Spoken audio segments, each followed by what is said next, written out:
Welcome to our channel. Today at Wholesale Supplies Plus, we're making turmeric and honey soap.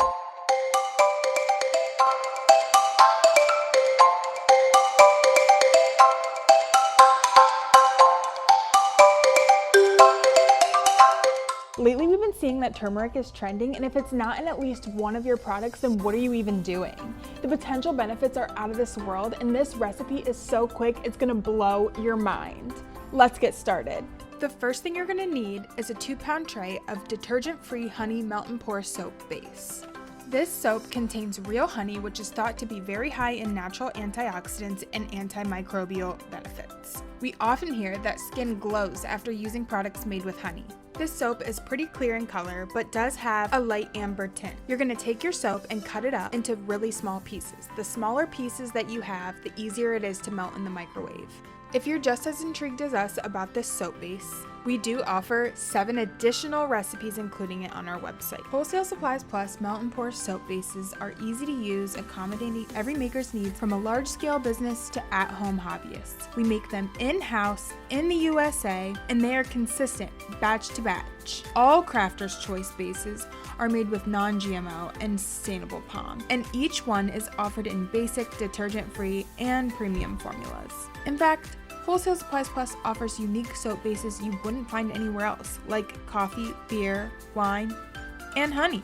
Once you're finished cutting your soap, you're going to add it to a microwave-safe bowl and put it in the microwave for 30-second increments. Once your soap is in a completely fluid state, get out your scale and the glycerin. We're adding 0.5 ounces of glycerin, which is going to help moisturize the skin while washing it. Next, you guessed it, add 1 teaspoon of turmeric powder. Turmeric is commonly used in antibacterial soaps and is most known and identified for its bright yellow or gold color. It's great to use in all types of soap, including cold and hot process, and of course melt and pour. But be careful, because too much of this additive may stain the skin.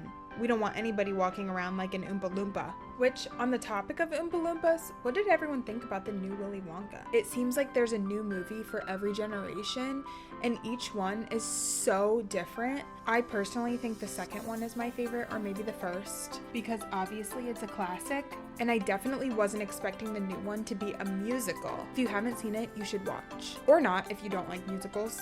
Alright, once you get your turmeric stirred in, you're going to go ahead and grab your honey powder. We're going to add 1 teaspoon of this as well. Whether you add these ingredients one at a time or all at once, it really doesn't matter. We like to do it one at a time just so we can get a really good stir in between each ingredient. Another thing that's up to you is whether you mix with a rubber spatula or a small mixer. Either will work. The mixer does help to get the chunks out or any clumps that have formed from mixing the powders with the soap, but we're using rubber spatula here because it gives better visibility. Honey powder is produced from pure natural liquid honey. It is a natural sweetener with a light yellow color and a great addition to any product. Honey is thought to be a natural antiseptic, humectant, and antioxidant. It's used in cosmetics for its moisturizing properties. Both of these powders combined are going to act as a gentle exfoliant while creating a thick and creamy lather that is also going to moisturize your skin on a deeper level. I do have to note that when I saw a turmeric recipe for the first time, I thought it was a bit odd. I've only known it to be used in food or even wellness shots at like smoothie shops, etc. I randomly stumbled upon an article that related to turmeric and its supposed wound healing benefits, and I immediately wanted to give it a try. Then I suddenly felt like it was popping up everywhere. Honestly, if you Google it, you too will be both flooded and shocked with its wealth of benefits. Okay, as you can see here, we are nearing the end of the recipe. You're gonna get out your plastic honeybee guest soap mold tray and pour your soap mixture into it. And as always, you're going to spray the top of your soap with alcohol. This is going to help release any air bubbles that you have inside of your soap mixture, especially if you used a hand mixer to stir in those ingredients earlier in the recipe. Then you're going to let it set. Once your soap is set, you're going to remove it from the mold. These plastic molds are a little bit harder to get the soap out of, but the best way to do that is to work at the edges first, and then eventually it will just pop right out. Now for the famous debate of soap cutting. We're gonna cut our soap now with our famous pizza cutter. People might have varying opinions about this, but we love it, especially for a tray of soap. I think everyone here knows that cutting soap is not the easiest task, but this cutter makes it as easy as, well, cutting a pizza.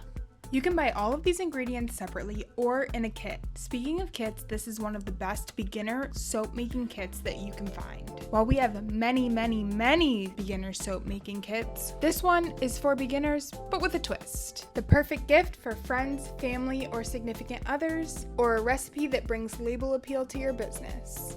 Look how cute they are! See how quick and easy that was? Comment below what you think about adding turmeric to your recipes. Don't forget to like this video and subscribe to our channel. See you later!